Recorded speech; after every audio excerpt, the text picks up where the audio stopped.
दोस्तों नमस्कार। आज बीपीएससी द्वारा नोटिफिकेशन जारी कर दिया, किसके लिए? टीआरई 4 के लिए।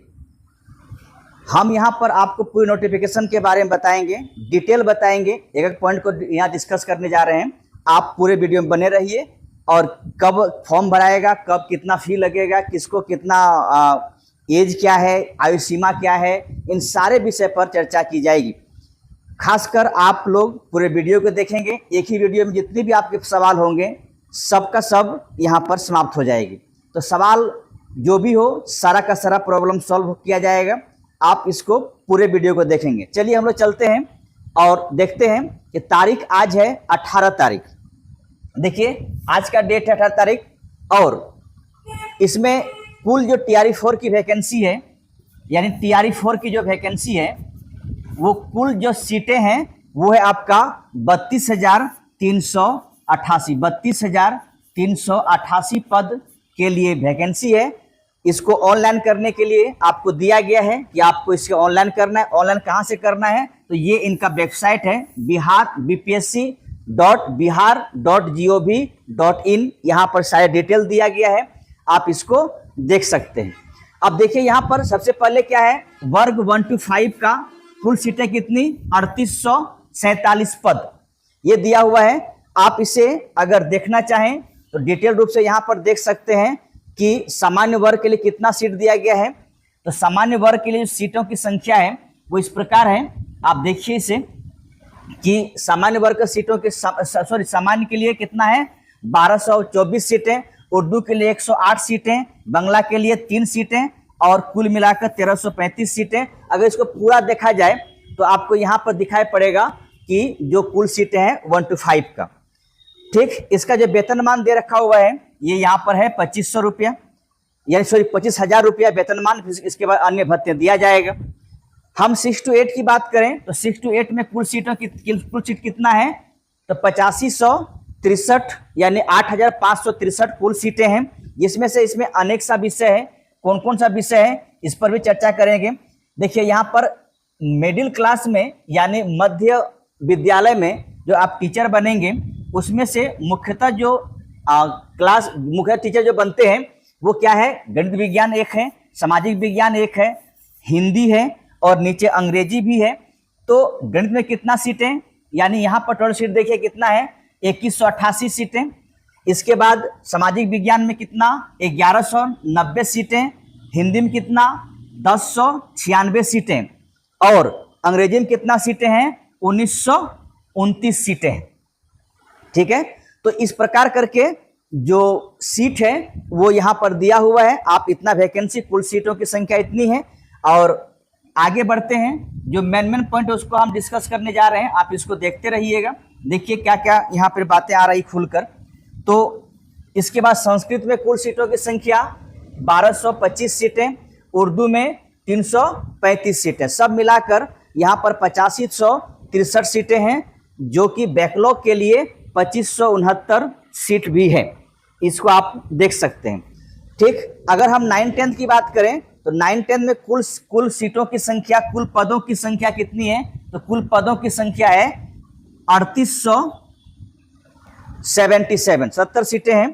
तो जिसमें से हिंदी का अगर आप देखें यहाँ पर गौर करें तो हिंदी के लिए 361 सीटें, अंग्रेजी के लिए 696, इसके बाद विज्ञान के लिए 473, गणित के लिए 570, सामाजिक विज्ञान के लिए 756, संस्कृत के लिए 322, उर्दू के लिए 660, शारीरिक विज्ञान के लिए 47 सीटें, संगीत के लिए मात्र 2 सीटें हैं।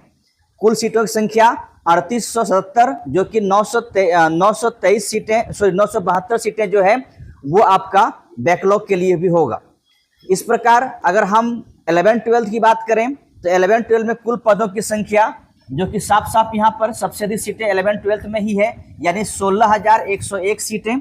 इसमें सबके लिए अलग अलग विषय की सीटें हैं। आप इनको अच्छी तरह से देख लेंगे क्योंकि सबको बताना फिलहाल मुश्किल है यहाँ पर है। लेकिन जो मेन बातें हैं उस पर हम चलते हैं कि क्या क्या इसमें चीज़ें हैं।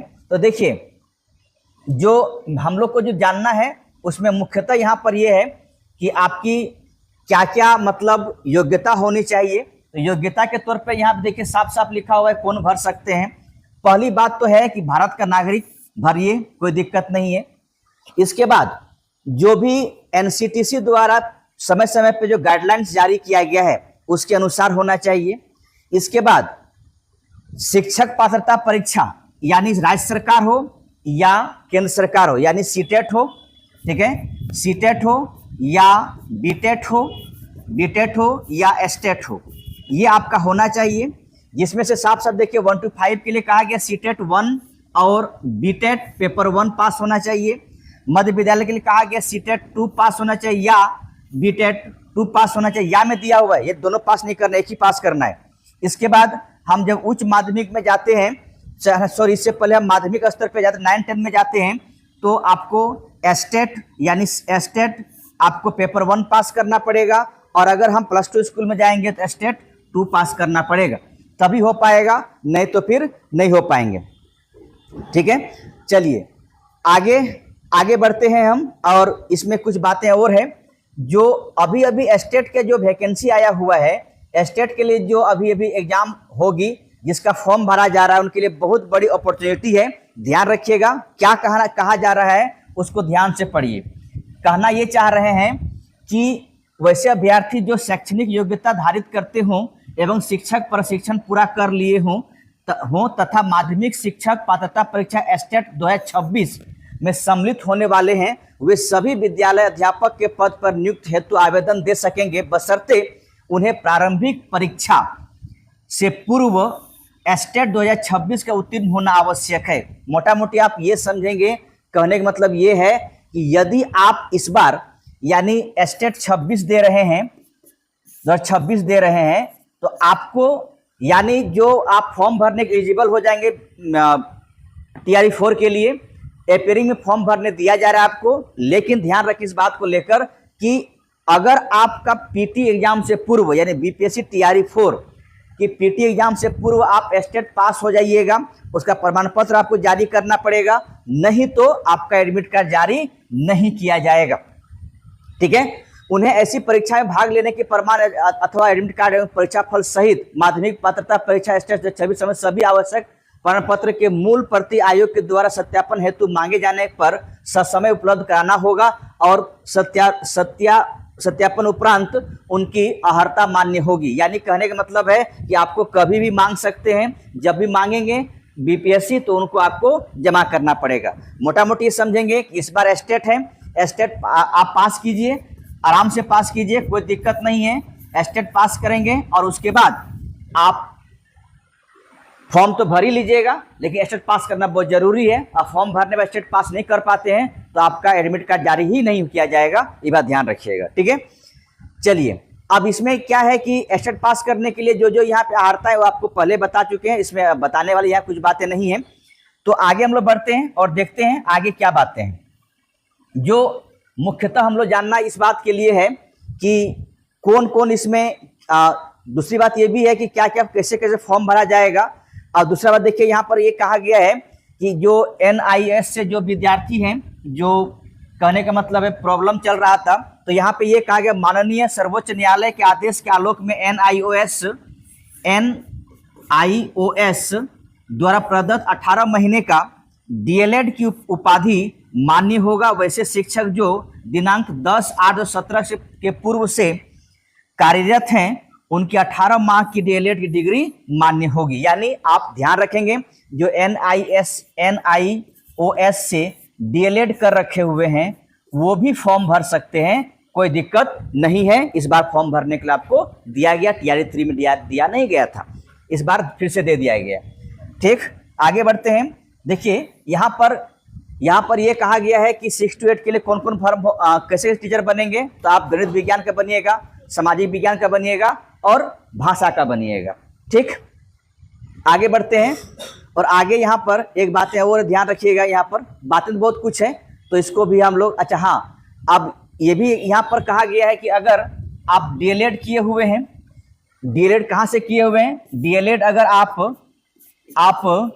NIOS से किए हुए हैं तो आप 6 to 8 का भी टीचर बन सकते हैं, बशर्ते आपको सीटेट पेपर 2 पास किया होना चाहिए। ठीक है, क्या सीटेट पेपर 2 पास होना पड़ेगा। ठीक है, और कोई बात नहीं है, आगे बढ़ते हैं। अगला बात है यहाँ पे क्या कहा जा रहा है, 9-10 विद्यालय के लिए आपको पता है कि स्टेट में आपको पास करना पड़ेगा, स्टेट पेपर 1, और इसके साथ साथ आपको 50% अंक के साथ उपाधि लेना पड़ेगा। चलिए सब बातें तो आप जान जाइएगा। मेन बातें क्या है उनको हम लोग देखते हैं। तो मेन बातें यहाँ पर ये है कि ये फॉर्म देखिए यहाँ पे समाज सबके बारे में दिया हुआ है। हम एक दिन अलग से वीडियो बनाएंगे जिसका नाम है सब्जेक्ट कॉम्बिनेशन के तहत। ठीक है, तो कौन कौन खासकर सामाजिक विज्ञान में सब्जेक्ट कॉम्बिनेशन की दिक्कत होता है कि कौन सा पेपर कौन रखेंगे, यही सबसे प्रॉब्लम होता है। तो खैर उसके वीडियो अलग से बनेगा। अभी हम लोग देखते हैं कि कब से फॉर्म भरा जाएगा, कितना फी है, परीक्षा का पैटर्न क्या है, ये सारी बातें यहाँ पर है, उसको हम लोग ध्यान से पढ़ते हैं, जो कि आपको जानना बहुत ज़रूरी है।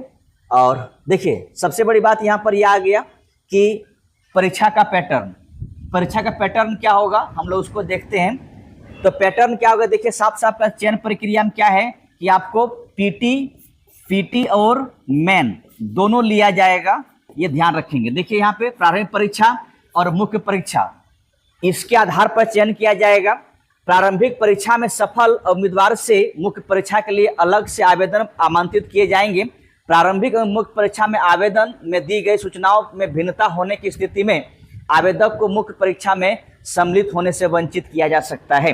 किया जा सकता है। कहने मतलब है कि जो पीटी में आपने विवरण दिए थे, जब मेन का फॉर्म भरा जाएगा तो तब भी आपको वही विवरण देना है। अगर दोनों में किसी प्रकार की गड़बड़ी हुआ तो आपको मेन की परीक्षा से वंचित किया जाएगा। अब देखिए यहाँ पर कहता है प्रारंभिक परीक्षा जो होगा वो पूर्णतः कैसे होगा, वो सामान्य अध्ययन से विषय क्वेश्चन रहेंगे। सही प्रश्न क्या होगा, ऑब्जेक्टिव टाइप का वस्तुनिष्ठ प्रकृति का होगा। आपको समय 2 घंटा मिलेगा, कुल अंक 150 होंगे। ठीक है, यानी कहने का मतलब है मोटा मोटी आप यहाँ समझेंगे कि आपको 2 घंटा समय दिया जाएगा और कुल प्रश्नों की संख्या 150 होगी और 150 अंक मिलेंगे। अगर ध्यान रखेंगे सबका सब आपका ऑब्जेक्टिव क्वेश्चन होगी। अगर ये भी ध्यान रखिएगा कि इसमें नेगेटिव मार्किंग है, कितना है तो 1/3, ध्यान रखेंगे इसमें नेगेटिव मार्किंग होगी और 1/3 का नेगेटिव होगा, ये भी ध्यान रखिएगा। साथ ही साथ आपको अभ्यर्थी को सही उत्तर के लिए ABCD चुनना है। ठीक है, सभी जो आंसर का सही आंसर होगा उसके लिए आपको ABCD चुनना है, और जिसका आंसर आपको नहीं पता है उसके लिए आपको ई चुनना पड़ेगा। अगर ई नहीं चुनते हैं तो उत्तर चुनना ही पड़ेगा, कोई उपाय नहीं है। अगर आप ई नहीं चुनते हैं, अगर अनआंसर्ड छोड़ देते हैं उसको, यानी बिना ओमार शीट को खाली छोड़ देते हैं, तो पर भी आपको 1/3 नेगेटिव काट लिया जाएगा। यानी आपको पूरा का पूरा ओमार शीट भरना है, यानी ओमार शीट आपको पूरा भरना। कहने मतलब यहाँ पर ये हुआ कि आपका सही आंसर क्या होगा, या तो ए होगा, या तो बी होगा, या तो सी होगा, या तो डी होगा। अब यहाँ पे नेगेटिव मार्किंग है, तो आपने अगर क्वेश्चन को नहीं जानते तो नहीं बनाइएगा, ये बात सच्चाई है। तो अगर आप क्वेश्चन को नहीं बनाते हैं फिर भी आपको जो क्वेश्चन आपसे नहीं हो रहा है उनका आपको ई ऑप्शन चयन करना पड़ेगा। अगर आप चयन नहीं करते ई ऑप्शन तो आपको 1/3 नेगेटिव यहाँ भी काटा जाएगा। इसलिए आपको पूरा का पूरा आपको ध्यान रखिएगा कि पूरा का पूरा क्वेश्चन को पूरा का पूरा क्वेश्चन बनाना है, पूरा का पूरा ओएमआर शीट आपको रंगना है। ठीक, दूसरी बात है यहाँ पे क्या कहा जा रहा है कि प्रारंभिक परीक्षा क्या होगी, महज एक जांच परीक्षा होगी। यानी यहाँ से आपको मेरिट बनने वाला नहीं है, यहाँ से आपको किसी प्रकार मेरिट बनने वाला नहीं। मेरिट कहाँ से बनेगा, मेन से ही बनेगा। सिर्फ ये आपको अगला स्टेप पास करने के लिए है। तो इसमें क्या क्या पूछेंगे, तो जो पीटी परीक्षा होगी, प्रारंभिक परीक्षा होगी, उसमें से क्या पूछेंगे, सामान्य विज्ञान, राष्ट्रीय और अंतर्राष्ट्रीय महत्व की समसामयिक घटनाएं, भारत का इतिहास, बिहार के इतिहास की प्रमुख विशेषता, सामान्य भूगोल, इसके बाद बिहार के प्रमुख भौगोलिक प्रभाग तथा यहाँ की महत्वपूर्ण नदियां, भारत की राज्य व्यवस्था, आर्थिक व्यवस्था, आजादी के पश्चात बिहार की अर्थव्यवस्था की प्रमुख परिवर्तन, भारत में राष्ट्रीय आंदोलन तथा इसमें बिहार का योगदान एवं सामान्य मानसिक योग्यता को जांचने वाला प्रश्न होंगे। ठीक, अगली बातें हम ले रहे हैं, यानी करने मतलब यहाँ पर पूर्णतः आपको इतना समझेंगे कि पीटी में क्या पूछेगा, तो आपको मुख्यतः जीके और जीएस, साथ ही साथ बिहार, ठीक है, बिहार जीके पर जोर दिया गया है। हिंदी के मैथ के तौर पर एकमात्र यहाँ पर दिया हुआ है सामान्य मानसिक योग्यता, यानी कहने का मतलब है जो बीपीएससी पीटी जिस प्रकार होता है, जिसमें डीएसपी बनते हैं, एसडीएम बनते हैं, मोटा मोटी वही सिलेबस लाके खड़ा कर दिया गया है बीपीएससी टीआरई 4 का पीटी में। बस ध्यान रखेंगे, जिसको जीके जीएस पे पूरा पकड़ है, बिहार के जीके पकड़ है, वो उसका पीटी पास कर पाएंगे। अगर नहीं पकड़ है तो पकड़ बनाइए, आपके पास 3 मंथ का टाइम है, कोई दिक्कत नहीं होगी, पास कर जाइएगा। ठीक, ये सिलेबस आपका पीटी का हो गया। हम आगे बढ़ते हैं और हम मेन सिलेबस की तरफ चलते हैं। देखिए क्या कहता है, तो मेन सिलेबस में प्रारंभिक परीक्षा प्राप्तांक के बारे में दिया हुआ है कि आपको उम्मीदवारी के तौर पर कितना लिया जाएगा। देखिए यहाँ पर साफ साफ लिखा हुआ है कि प्रारंभिक परीक्षा के प्राप्तांक एवं अधिमान्यता के प्राप्त अंक के आधार पर मुख्य परीक्षा के लिए चुने जाने वाले उम्मीदवार की संख्या कुल संसूचित रिक्तियों की 2.5 गुना से लेकर 10 गुनी होगी। यानी कहने का मतलब है कि यहाँ हमारा सीट कितनी है, 32,388। इसका कितना लिया जाएगा मेन एग्जाम में, तो मेन एग्जाम में लिया जाएगा 2.5 गुना से 10 गुना तक लिया जाएगा। जो होगा वो ध्यान रखेंगे, यानी x का 2.5 गुना या x का 10 गुना। लेकिन यहाँ पर साफ साफ लिखा हुआ है कोटिवार समान कट ऑफ अंक प्राप्त करने वाले सभी उम्मीदवारों का चयन मुख्य परीक्षा के लिए किया जाएगा। यानी कहने का मतलब है कि यहाँ पर अगर आप किसी व्यक्ति का नंबर 88 आया और किसी का और एक 88 आया, तो यहाँ पर ये नहीं देखा जाएगा कि आपका डेट ऑफ बर्थ क्या है क्या नहीं है, सबको लिया जाएगा, यानी ले लिया जाएगा। डेट ऑफ बर्थ कहाँ देखना है, मेन में देखना है, अगर एक ही नंबर आता है तो। ठीक है, तो ये प्रकार है। आप देखिए यहाँ पर से क्या कहा गया है कि आपको प्रारंभिक परीक्षा मुख्य परीक्षा के लिए निर्धारित न्यूनतम अर्हता प्राप्त करने के पश्चात प्रारंभिक परीक्षा मुख्य परीक्षा दोनों चरणों में अनुभव की अधिमानता अंक जोड़ा जाएगा।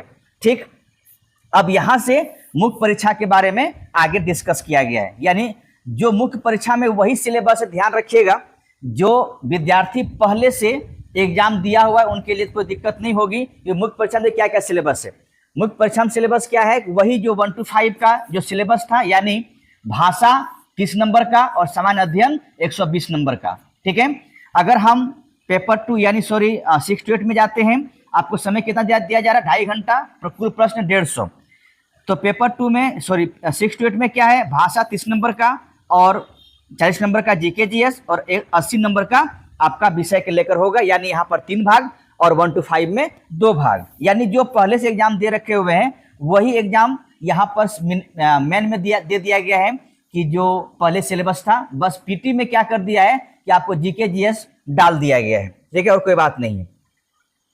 और 9-10 में भी वही वाली बातें हैं कि आपको 30 नंबर का भाषा हुआ, 40 नंबर का आपका जीके जीएस और 80 नंबर का आपका अपना पेपर होगा। और उसी प्रकार यहाँ पर भी 11th-12th में दे रखा हुआ है। ठीक है, जो पहले सिलेबस दिया हुआ था वही सिलेबस आपका हो जाएगा क्या, मतलब मेन में। अब यहाँ पर ध्यान रखेंगे कि ये बातें कहा गया है कि मेन के लिए भी आपको वस्तुनिष्ठ प्रश्न ही पूछा जाएगा, इसमें भी आपको किसी प्रकार से लिखने वाली बात नहीं है। यहाँ पर भी आपको एमसीक्यू ऑब्जेक्टिव होगी। परीक्षा की अवधि 2 घंटा, कुल अंक 150, प्रत्येक प्रश्न का 1 अंक होगा। ये सारी बातें यहाँ पे कही गई है।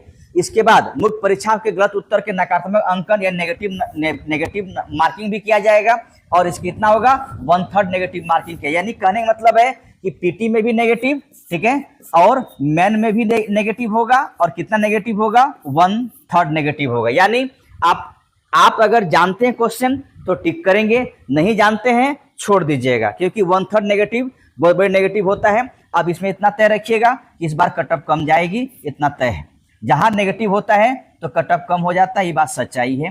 ध्यान रखेंगे, अधिक कटअप नहीं जाने वाला है। ठीक, अब जो मेगा सूची बनेगा, ध्यान रखिएगा, वो मेन के अनुसार से बनेगा।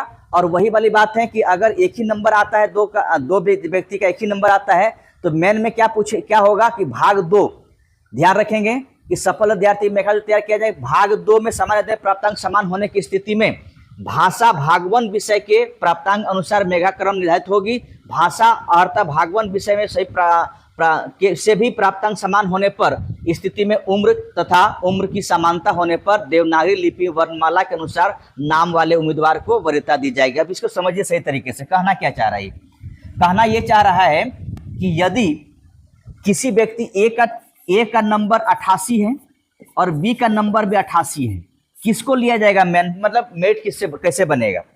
तो मेरिट कैसे बनेगा, ध्यान रखेंगे, अगर दोनों का 88 है तो इसमें क्या है कि एक भाग में भाषा है, ठीक है, भाषा है। भाग 2 में क्या है, सामान्य अध्ययन है, सामान्य अध्ययन है यानी जीके है, जीएस है। और भाग 3 में अपना सब्जेक्ट है, यानी जो भी आपका सब्जेक्ट है वो सब्जेक्ट यहाँ पर है। अगर दोनों का 88 नंबर आया तो सबसे पहले यहाँ देखा जाएगा कि यहाँ पर आपका दोनों का सेम नंबर है क्या।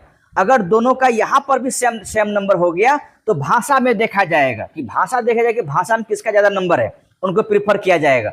और भाषा में भी अगर दोनों का सेम नंबर हो गया तब यहाँ से डेट ऑफ बर्थ देखा जाएगा। डेट ऑफ बर्थ तीसरा मतलब तीसरा पड़ाव में होगा डेट ऑफ बर्थ के बारे में, उससे डेट ऑफ बर्थ में देखा जाएगा। तो भाषा यानी कहने मतलब अगर एक विद्यार्थी का दोनों का 88 नंबर है तो भाई किसको लिया जाए, तो किसको लिया जाए, तो जिसका सामान्य अध्ययन में अधिक नंबर होगा उसको लिया जाए। यहाँ पर भी समान नंबर हो गया तो भाषा को देखेगा, भाषा में भी समान नंबर हो गया तो श्योर है कि डेट ऑफ बर्थ एक नहीं होगा, जिसका डेट ऑफ बर्थ ज्यादा होगा उसको ले लिया जाएगा, बाकी उसको छोड़ दिया जाएगा। ठीक है, चलिए आगे बढ़ते हैं।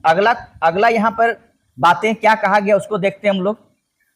देखिए साफ साफ लिखा हुआ है यहाँ पर इंटरव्यू नहीं लिया जाएगा, एकदम यहाँ पर साफ साफ लिखा हुआ है इसमें साक्षात्कार नहीं लिया जाएगा। ध्यान रखिएगा, इसमें इंटरव्यू नहीं होगा, इस बात का आप लोग अच्छी तरह से गांठ बांध लीजिए।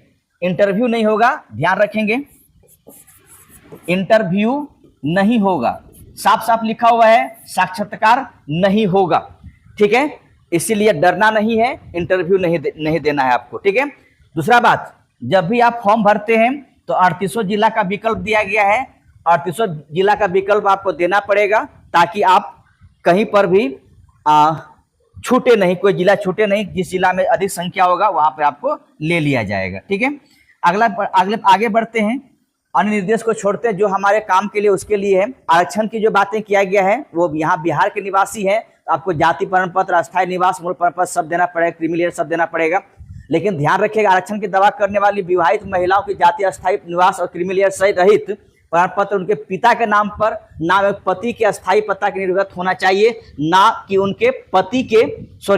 यहाँ पर ये बातें कहा गया है, ध्यान रखिएगा कि अगर जो महिला है और वो विवाहित महिला है और वो शादी, सपोज कीजिए कि शादी करके यहाँ आई, झारखंड से बिहार आई या यूपी से बिहार आई, तो उसका यहाँ पर आरक्षण का लाभ नहीं मिलेगा क्योंकि उसका पिता यूपी के हैं या झारखंड के हैं।